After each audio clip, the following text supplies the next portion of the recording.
We talk ice hockey in Jamaica, people would say ice hockey, you know.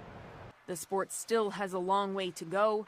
There are no rinks in Jamaica, and the team practices just once before tournaments. We never see it as really an obstacle.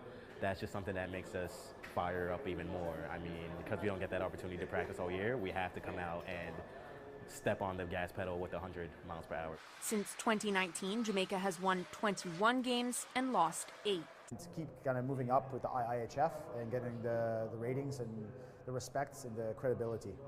Anderson says the end goal is to send a team to the Winter Olympics. We know it's a very high-hanging fruit, but, you know, that has never stopped us from doing anything as Jamaicans, all right? So the theory is if you can qualify to play to Winter Olympics in bobsled, you can do it in ice hockey.